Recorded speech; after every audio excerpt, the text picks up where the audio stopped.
All right, again, today is Tuesday, the 22nd of September. I'm going to go over Chapter 11 right now, which is on files and directories. So to my knowledge, we have now gone through Chapters 1 through 7 and Chapter 10 and Chapter 11, which means 9 out of the 13, which means that what we have left to do after this, so I'm going to go over Chapter 11 today and give you your second assignment.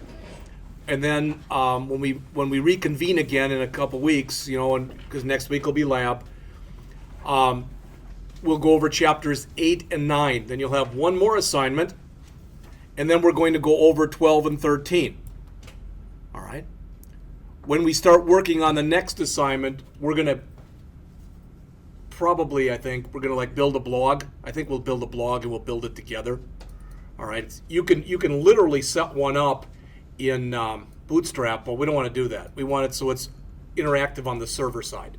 So we'll do that as a class. And like I said, it'll be coming up in the next couple weeks or so.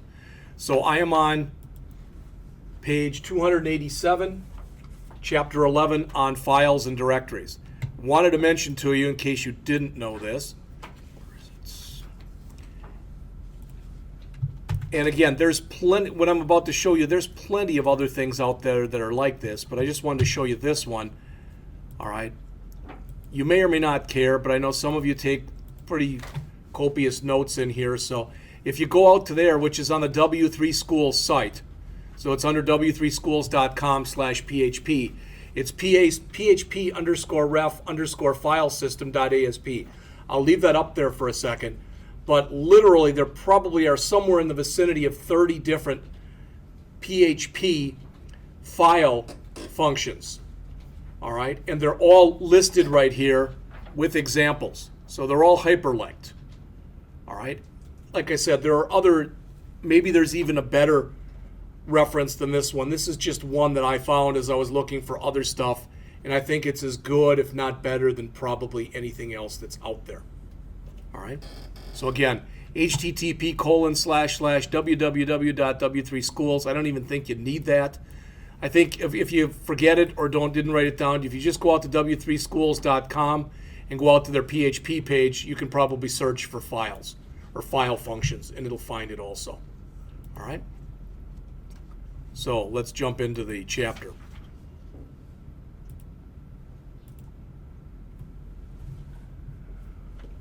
What we're going to do on your next assignment, among other things, is kind of like in the C class. For one or two of the programs that I'm having you do, I'm going to make you output put your output into a file. All right. There are still places that utilize files. They're by and large pretty few and far between, but there are still some that do.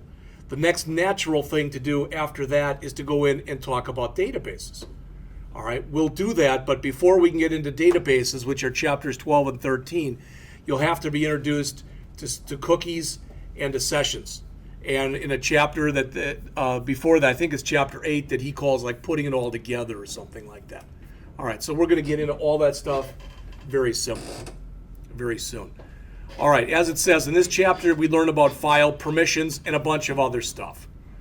So they have some very simplistic types of operations that they're going to do in here and perform in here on files. I've written a couple simple programs. I haven't put them out onto the system yet, but I will. All right. Now, one thing about files, and it's different depending on the platform that you're working on. All right, but a lot of times with file permissions, they use something that's very close to the Linux or Starnix model, where there's three groups. There's you, there's the group you're working with, and there's everybody else, which is typically called the world. All right? So a lot of times you see this kind of thing if you're working, like I said, in Starnix or Unix or Linux land, where you get different permissions for read and for write and for execute. And the way they oftentimes set these up is read, if you looked at it as a point value, that's worth 4 points. Write is worth 2 points. And execute is worth 1 point.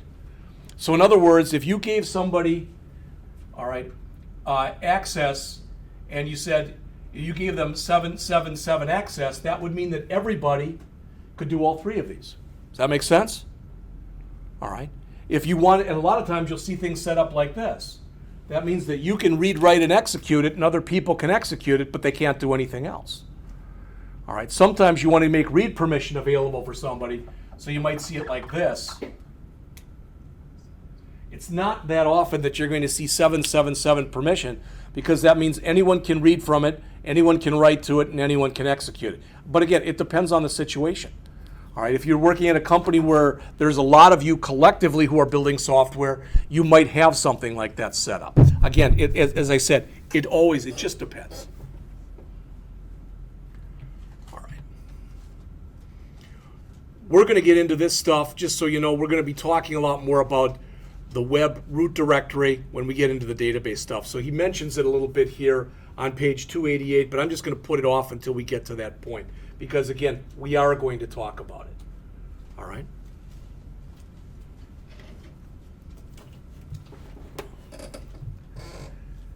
As it says, a common point of confusion has to do with exactly what is a user. And typically a user is somebody who's got an account created on a computer. In other words, they're not an anonymous person. There are places that allow anonymous users, but again, more often than not, that would be just for something typically like maybe execute permission. Maybe. All right. So, dumb question. Okay, I'm good at asking those, so you should be good at answering them, right? If I'm good at asking them. So, why do you even create a file? Don't worry about databases. Why would you create a file? 2 words. Somebody give me the 2 words. Why you would create a file? Save something? Well, you're close. Yeah, pretty much. Persistent storage. Because you run a program, you get the output, and then once you get off and you run it again or whatever, you have no copy of what you've just done. All right? And typically you would want that. For instance, even on the loan program that you've been doing, there's a chance that somebody might want to have it set up where they give you the information and you put it into the system, you tell them their monthly payment, and you show them their payment schedule, and you might say, would you like to take a copy of that home with you? I'm not saying you would do that, but you could conceivably do that. All right? So what the author has you do in here is he has you come in and create a blank file with absolutely nothing in it that he calls quotes.txt, something that he's going to use in a later chapter. All right? And when you start to do this, and I want to show you this because, like I said, these are some of the things that I was working on before, and I was just kind of diddling around. But if you look at this is a program I wrote, and again, I'll put it out there on the system, so don't worry about writing it down or anything else. It'll all be out there. It's not that big a thing anyway. But what this says is I'm going to attempt to read a file. And the file I'm going to attempt to read, of course, this wouldn't work because it shouldn't say .txt. Should be just one of those .txt's in there. All right. So this says if a file exists, and it's got to be in the same directory where I currently am because there's no ... there's no anything else there. So this says if a file exists that's called btc/wsd.txt, if it does, attempt to do an fopen, which means open file, that file name, and open it with read permission. From now on in the program, I'm going to call it $handle. It's an alias or whatever you want, but you can't refer to the file directly this way. You've got to refer to it this way. And what that is, that's a different kind of variable we haven't talked about before. That's referred to as a PHP Resource Variable. Literally, if you print out its value, it usually has some kind of a number associated with it. It might be number 4, or it might be number 47. But there really isn't a whole lot that means, to be honest with you. So this says, if the file exists, attempt to open it. If it doesn't exist, I'm going to die. I'm going to get out. And I'm just going to send a message, error, the file, and I got to fix that one too, does not exist. All right? So you'll see this, because all I did was I went out to the system, and I'm going to just show you what I did.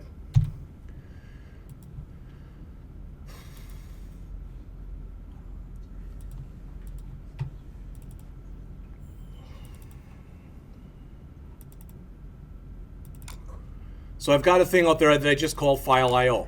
All right, and I put a couple files out there. The first one is this one. And it looks pretty ugly just because it's pretty ugly. But what I did was I went out to the school's website and I went out to the page for this program and just copied a bunch of the stuff out there. Okay? I added my own. Instead of letting it run on as one big line, I added my own line breaks. And there's a reason I did that, and I'm going to show you why I did it in just a second. All right? But that's what it is. Now, I'm going to close this just to show you that, remember before it was wrong? I was trying to open up BTC like this, and that was wrong. I'm going to keep it in there, and I'm going to keep it in there being wrong. Okay? So I'm going to run this program now.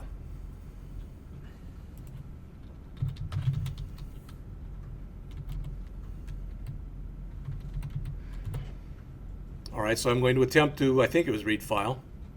Parse error. Unexpected BTC on line 10. I don't think that's the right one, but we'll check. Error, that's it. The file btc/wsd.txt.txt does not exist. So what happened was the system went out and it looked in the directory and it said you have no file that's called btc/wsd.txt.txt.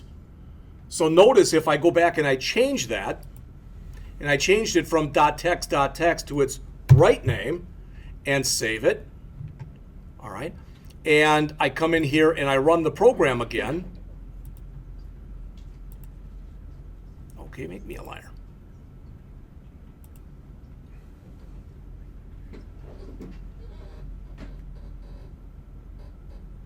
Oh, this is read file. Okay, I was trying to run read file too.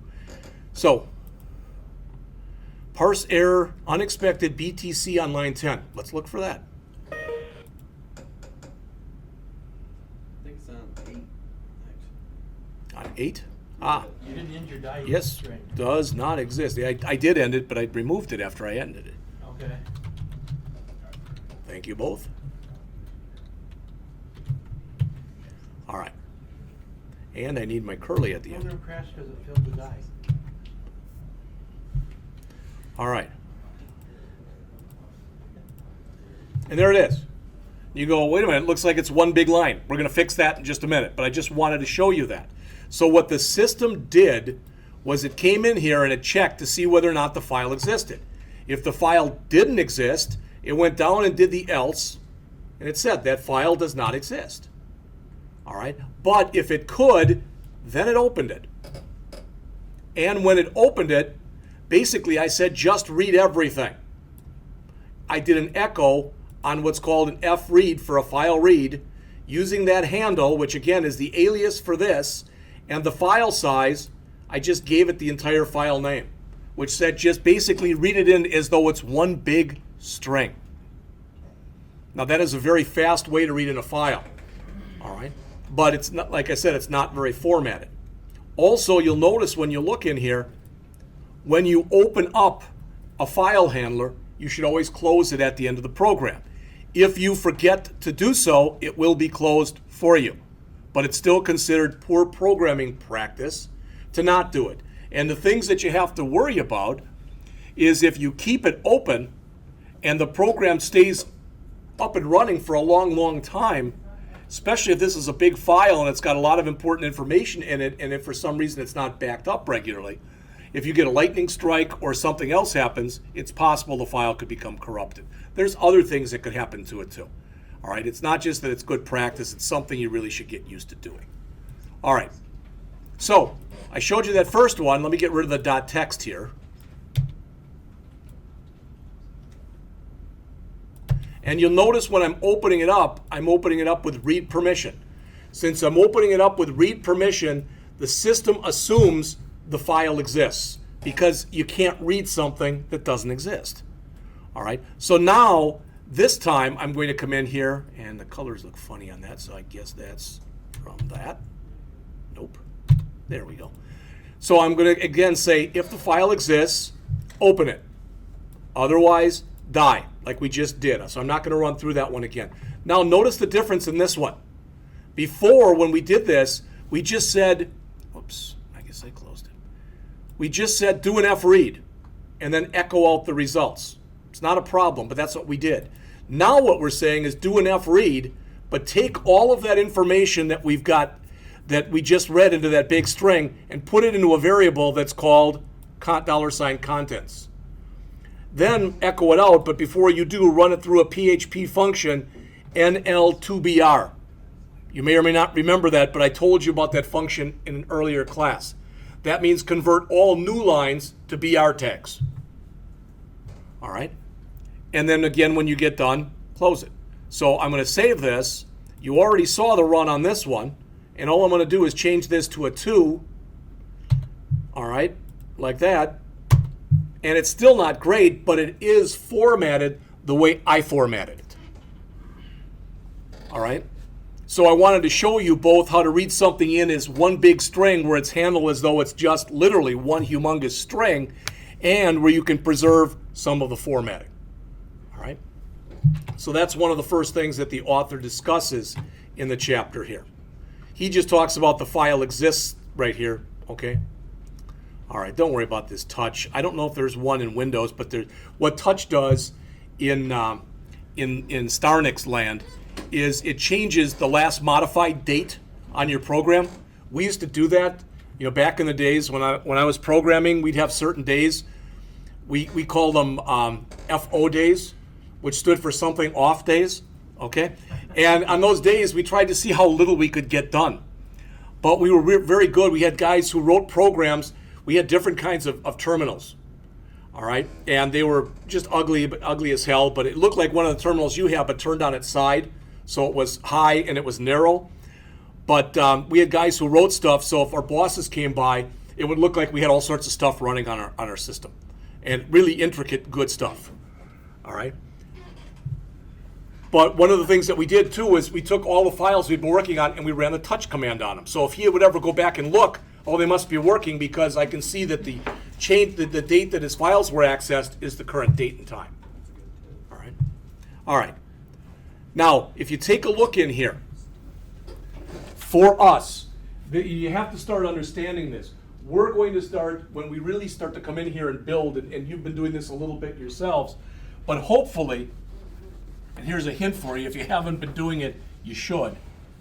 Well, let's suppose that right under htdocs on your system, so right under htdocs, which is a folder, but right underneath it, you're going to work on your loan program, okay? So you create a folder and you call that program loan. You call it something else, but you call it loan, for lack of better words. What you should get used to putting underneath there then is you should have a folder that you either call styles or you call it CSS, and that's where your CSS goes. You should have another folder that's called images or something along those lines. When we get a little further in here, you're going to have another folder in here that's called includes. All right? Now, sometimes you get so many PHP files right underneath this that you end up having another folder down here that you might call source or you might call something else.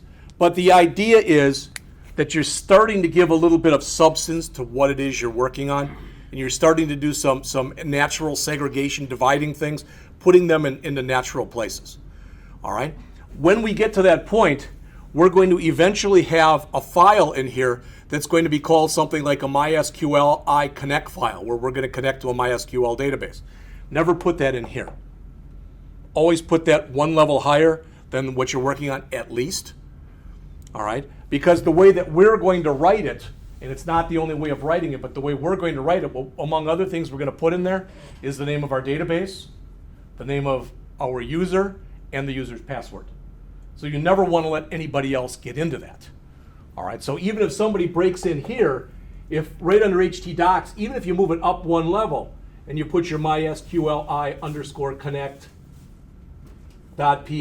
or someplace else, what you're doing is you're at least making it harder if somebody breaks into the system. All right. So he's starting to show that here on page 290. Okay. And then he talks about selecting permissions. You can go take a look at that. But whether it's, whether you do it this way and you're doing it more on a Windows, or you do it on a Mac, or the ideas are the same. What kind of permissions do you want to give someone? Read, write, execute. All right. Typically, you'll make something read only or you'll make it execute only. It doesn't make a lot of sense to make something typically in an application write only, because that means they can write to it but they can't see it. That doesn't make a whole heck of a lot of sense. All right? Normally. All right, so he goes through a lot of that stuff on permissions, which gets us up to page 293. And some of the stuff that's in here is I've already talked about. And if I haven't, I've mentioned, again, that site that's on W3 Schools that's got a lot of the different file names in it, or file functions. So the author says here there's two ways that you can refer to a path or directory. You can use a relative or an absolute path. I'm taking for granted now that you all realize if you start a path with http://, all right, that's an absolute path. All right, even if you start it with www, which typically the http:// will be prepended to it anyway. All right, that's an absolute path. But if I'm already at a site and I want to jump up one level, so I say .. / something or other. All right, if I do something like that, all right, that is a relative path. So I'm taking for granted that you understand the distinction between an absolute and a relative path. Again, if you don't, just take a read at what's in here, or just Google absolute path versus relative path. All right? So the author says before you need to write something to a file in order to read something from it, this chapter explores writing first. So the easiest way it says to write to a file is to use the file put contents. All right? You'll notice this is relatively new. By and large, any PHP functions that you find out there that were added in version 5 or later are good. They've been tested to death. If it's a really old function, you might want to look and see if it's been deprecated, or they recommend that you use something else. So they talk about it here. It says, when you go and you attempt to do a file put contents, it says if the file doesn't exist, the function will create it. If the file does exist, it'll be totally overwritten. So in other words, and you already saw this with this previous example, if I'm about to possibly write a file, I'm going to always do something like this first. Does that make sense to everyone? All right. And it doesn't matter if the file has 1 million records in it and you replace it with a blank space. If you set it up with write permission and you don't check first, it'll replace that file with millions of records in it with a single space. It doesn't care. It doesn't look at the sizes. All right? So when you start to do this, and I put this out there on the system just so you know, this stuff's already out there for today, but I found a couple what I thought were a couple decent articles on this. All right? They go into a little bit better examples, I think, than some of the ones in the book. This is from mytoptutorials.com. So again, this is out on today's stuff. It talks about how you open a file, how you read from a file, write to a file, and how you close a file. All right? There was also another one that I found out there that I found this one second, but it's unbelievably simplistic. That's all of it. It gives you an example. This is from David Walsh's website on creating, all the major operations. Okay?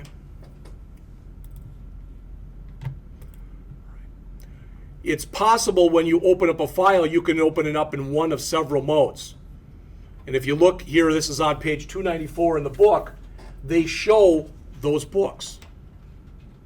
Notice there's R, which is read-only, exactly what it is. So if somebody, it's very similar, and this is good because everybody in this room, all right, you've all had the 147 class, to my knowledge. You've all had the relational database development, the MySQL class.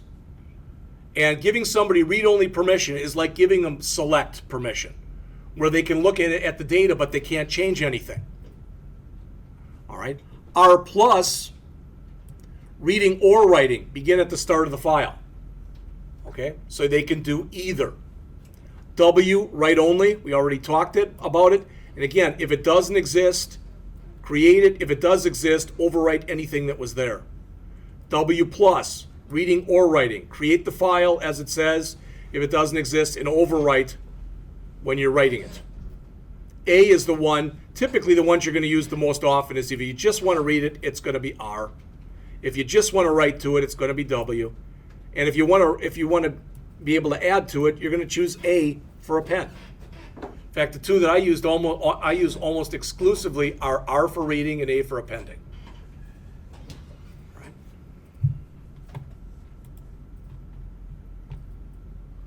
So they're saying here, open the file, write to it, and close it.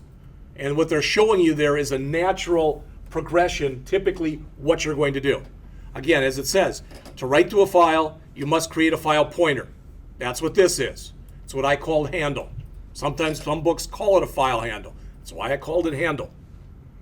All right. So as it says, the pointer is returned will be used by PHP to refer to the open file from then on. It's an alias. The most important consideration, as it says, is to determine the mode that you need. Sometimes that will be predetermined for you because you may have only read permissions, for example. All right, the system looks at you and says, oh, you know, Mike, you only have read permissions on here, type of thing. All right. So this is what the author is going to be working on a little bit later on in the book. He's going to literally create a form that's going to look like this, that you see up here in part A on the left-hand column of page 295. And what it is you can enter your favorite quotation here. You click add this quote, and eventually it's going to add it to a database. But for now, it's just going to go and it's going to add it to a, it's just going to add it to a file. Okay, this simple example that I told you I've been working on that's part of the reason that I'm so screwed up right now, is I've been trying to do it in several languages. And I figured, well, you guys are doing a loan thing, so maybe I could try to build something real simple that was more or less kind of like a real estate application. All right, so that's the kind of stuff I've been throwing out there, and that's the kind of stuff that you're going to see. And if you want to take it and tag onto it, I don't care. You know, change it any way you want so it looks like yours, but I want, you know, we're eventually going to have a much more complete looking site. All right, we already mentioned when you're done, you run fclose on it, okay? Notice not only is there exists, but you can check to see whether or not there's write permissions to the file, all right? And if you don't do that, and somebody attempts to write in the program and they don't have permissions, what's going to happen, is you're going to get this really cryptic looking system message. You never want to do that to anybody who's going in and running your actual program on a system. Ideally, you want to push them to some generic error page that just says something like an error has occurred, please try again later. All right, especially when we get to the point where we're talking about databases. You don't want to show them the name of the database, the table where you had the problem, the name of the field where that had the problem. You don't want to give them that kind of information. Why? Because you never know, the person who's doing the hunting and pecking and looking around in there may be a bad person. All right? They may be doing something they shouldn't be doing.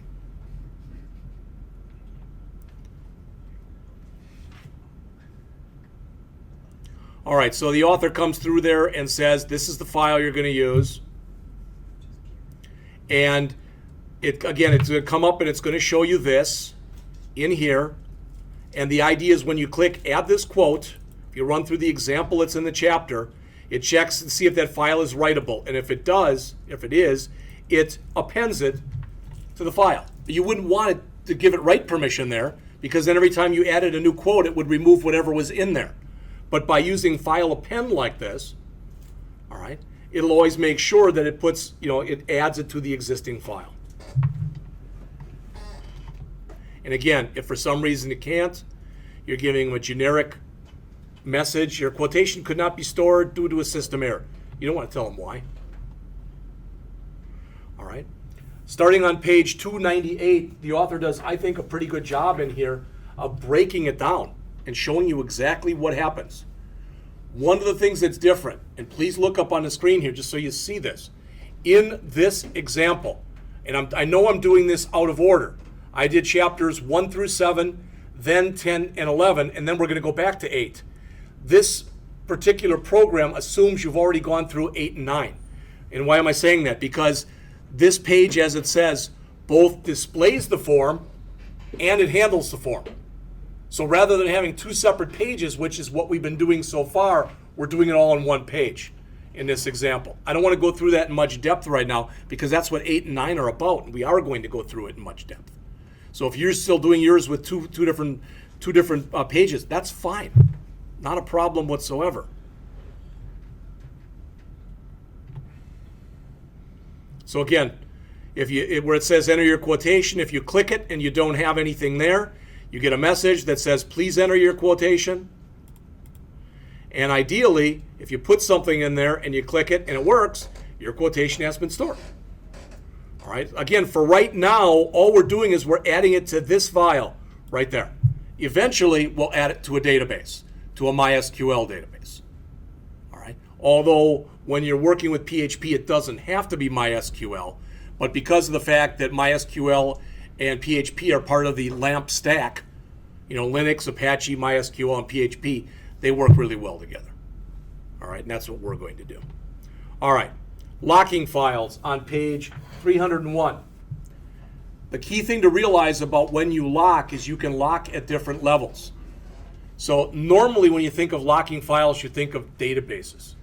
All right, I can put a database lock on if I have that capability, which means if I'm making changes to the database, you can't touch anything else that's out there.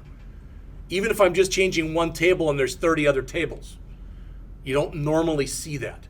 Sometimes, though, what you see put on a database is a table lock, which means I'm conceivably I'm going to be changing a record in this table, so you can't do anything with it right now.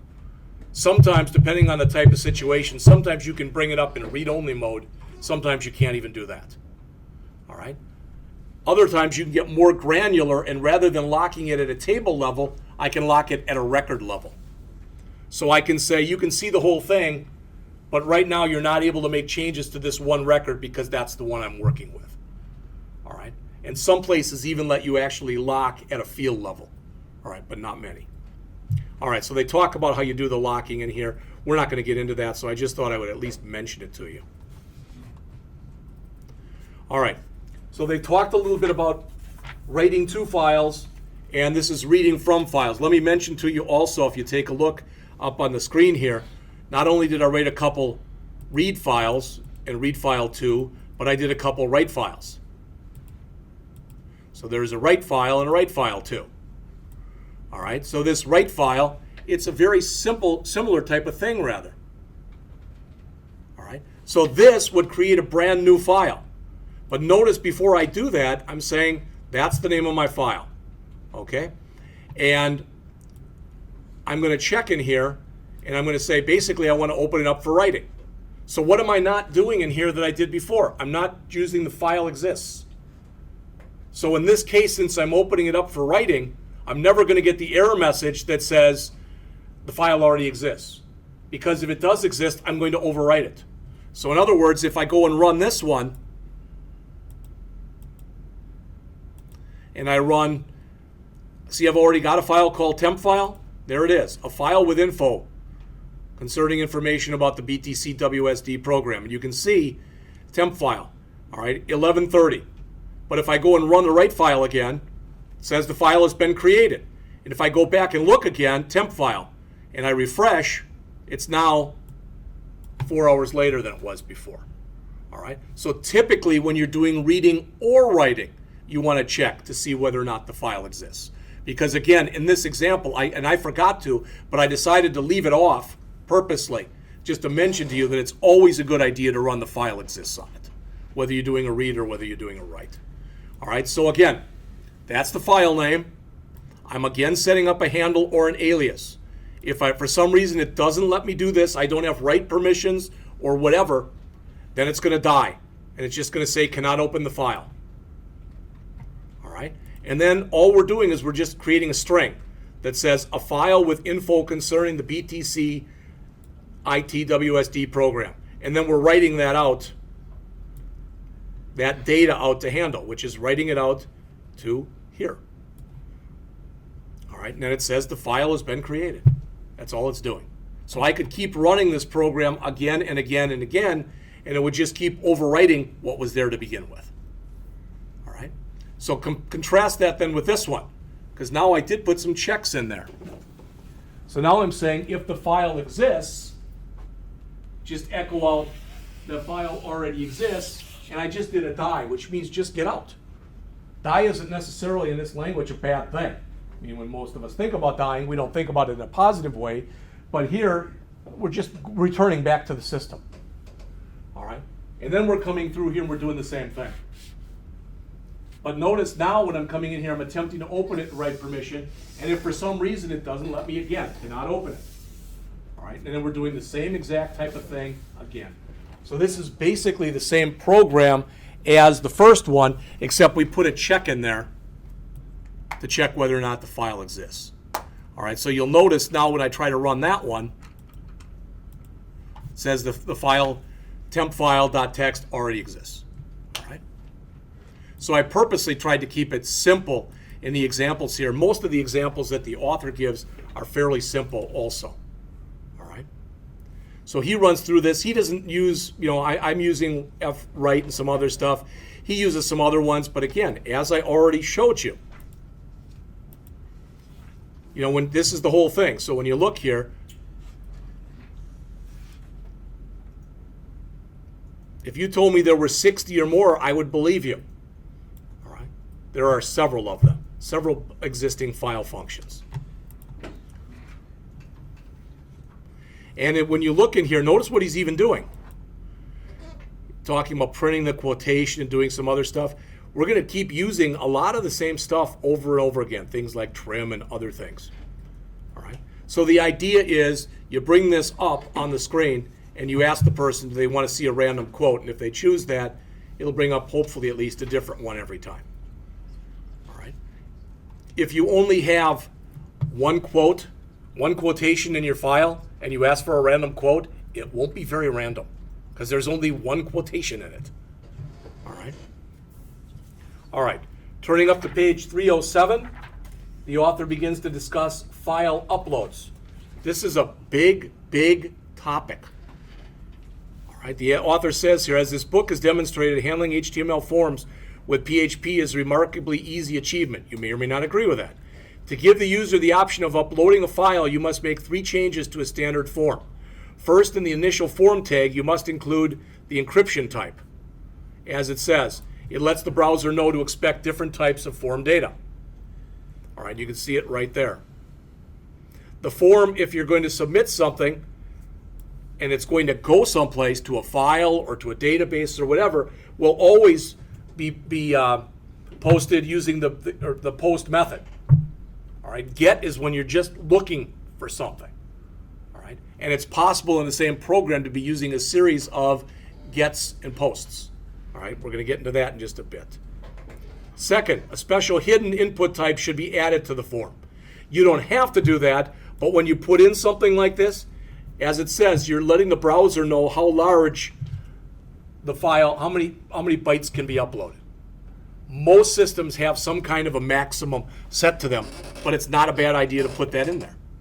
Third, as it says, the file tag is used to create a necessary form field.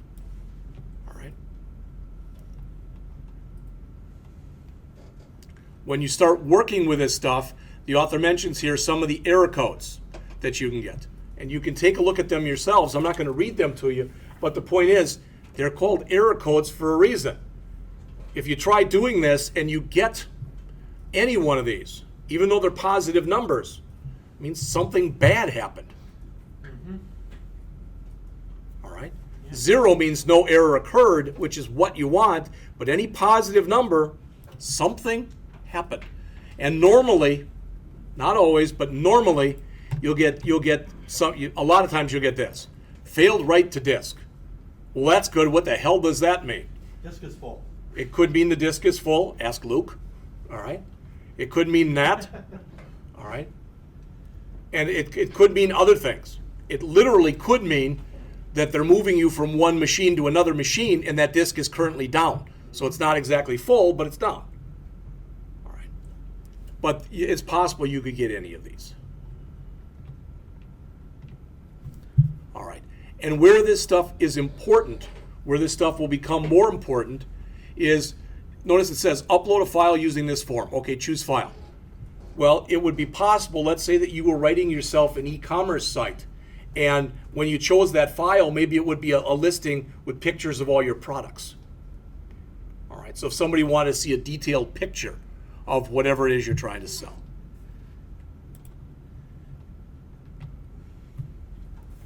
On the bottom of 309, the author discusses configuring PHP for file uploads. Check your ini file as it says there and make sure that the stuff is set the way that it should be set. That's going to differ. It's going to vary depending on your company's situation, or if you're doing it yourself, on your situation.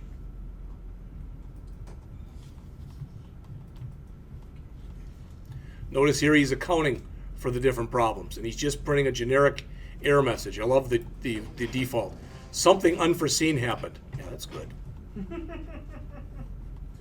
Linux version 2.0, the undefined printer error message was the printer is on fire. So if it couldn't identify the error message, that's what it said. Okay.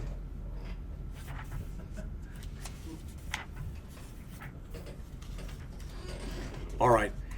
I have tried the different programs that are in here. This one is kind of neat, this program that they have, because it does just what it says there. It allows you to navigate the directory.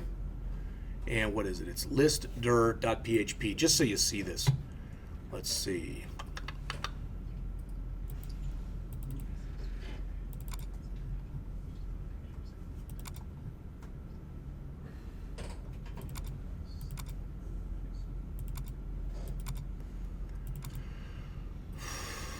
Lister is which one?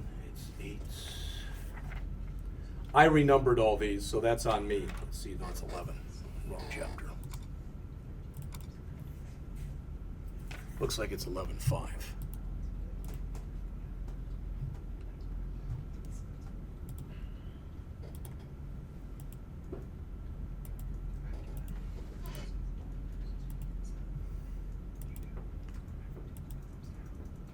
So I just copied it over. There it is.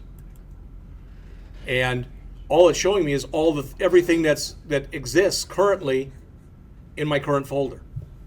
All right, but if I'd run this from htdocs, it would show me an entire listing, including all of the folders and all of the files within those folders. And if you say, well, I don't get it, I'm going to grab this file, I'm going to copy it, I'm going to go up a level, so I'm at htdocs, and I'm going to paste it. So there it is, script 11.5.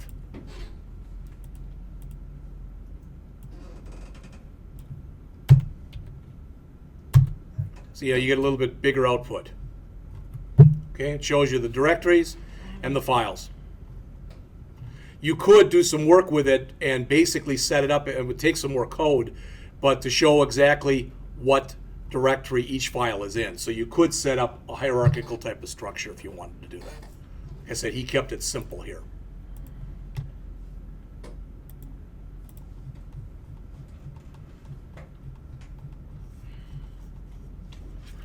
There's his.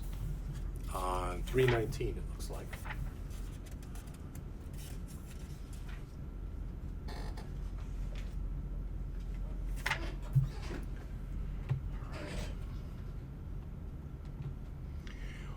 You may or may not be aware of this, but when you're giving path names in PHP, you don't have to look up here, but please listen to this.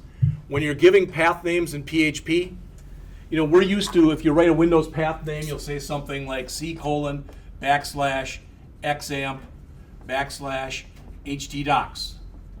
PHP doesn't like that, because remember, that's your escape character. So if you want to write a path in PHP, you should either do this, which turns it off, or you can do it the Linux way. In other words, you can use a /.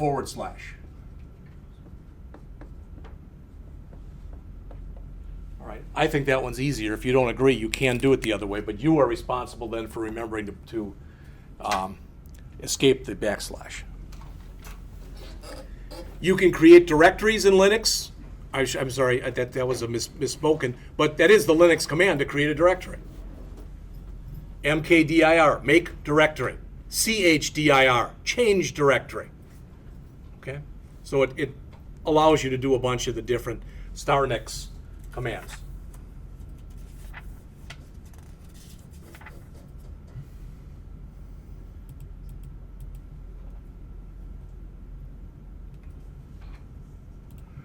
Just so you see this, it's not that it's that big a thing, but I want you to at least have been exposed to it, so to speak. If you look at that right there, they talk about an Md5 function. When we start to get into talking about databases, that's going to be really important, because you want to make sure that every time you put a password, all right, at least the password. If you notice right here, what do they have here? Well, they've got the username, their password, and their associated directory name. And you can see that they've run the second two, they've run through an Md5 function. All right? And there are different levels of encryption that you can use. I mean, if you want to be really, really technical, you can run it through PHP's encryption function. Then you can also run it, or first you can run it through MySQL's encryption function. Not only that, when you encrypt, you can add a random value to it that's called a salt, because sometimes people, even as big as these things are, they can figure that stuff out.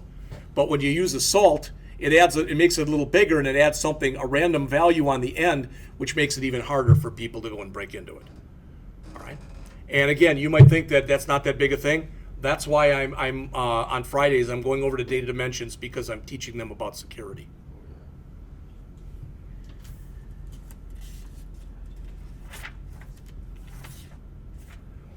They have a function that's mentioned here on page 327 that's called fgets. All right, it says, what if you only want to read a little bit of a file at a time? Then you use fgets, because you can tell it to get as much as you want it to get. In this case, what are they saying? Give me 1,024 bytes of data. All right. So again, if I was doing that on the Constitution of the United States, that wouldn't give me the whole thing, right? Because that'd be several million bytes of data. Sometimes you only need a certain amount. And that pretty much is it. Now, I didn't run off your assignment. I will in just a second.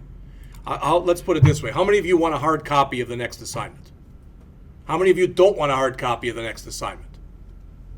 All right, so it's on the drive.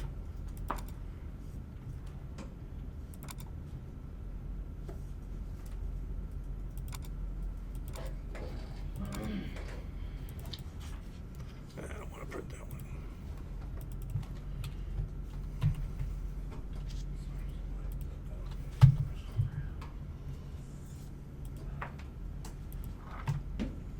All right, so here it is. It's more or less, it's the same one that I gave you last time that I said you didn't have to do. All right, so there's 3 programs.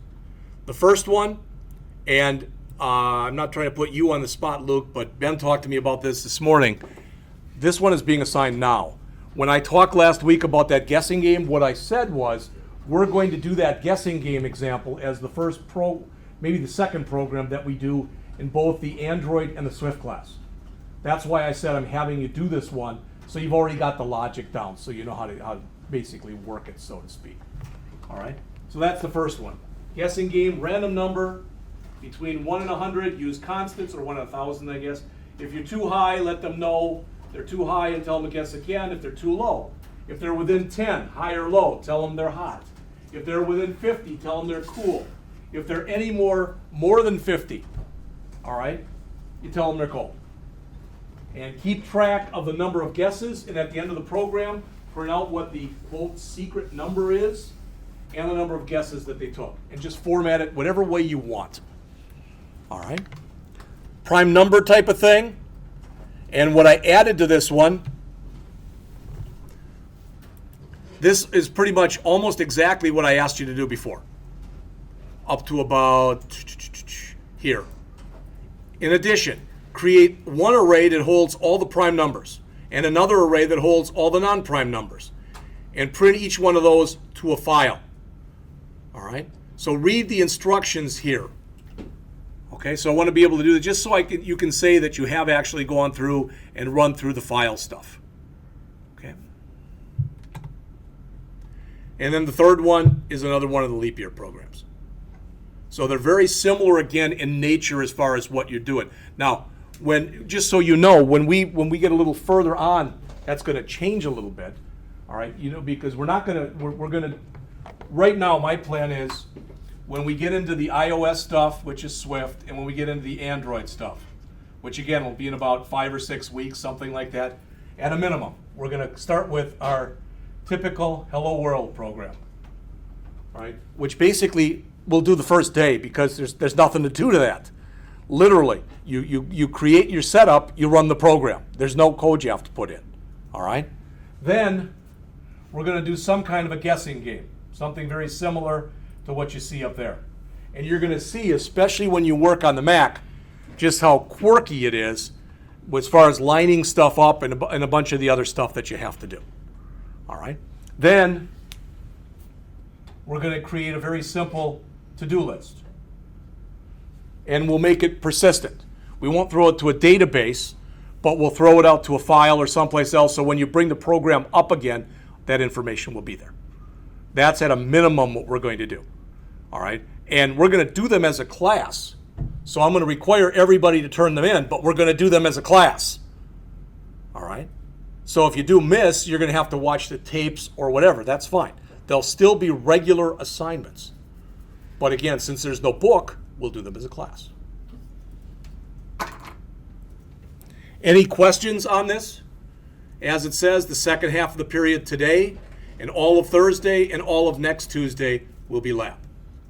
So a week from Thursday, which is already October 1st, all right, so a week from Thursday, we're going to go over Chapter 8, and then the next period we'll go over Chapter 9, and then we're going to probably go to where we'll build like a simple blog as a class. All right? Any questions? That's all that I had. So I did print out copies. Said you did it all one, and that's fine. This fly is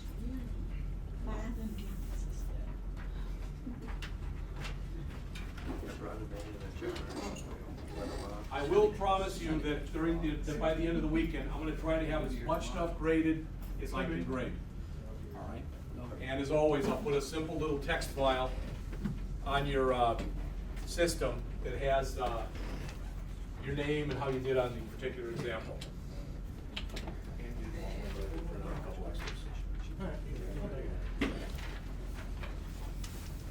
So do you want to meetings this weekend, man? You gotta go to buffet? Luke, you should, if you didn't look at your email, I did send the thing out to them. Oh, excellent. All right. Thank you. And I don't know if they've gotten back to me yet or not, but I did send something out. So. I think it's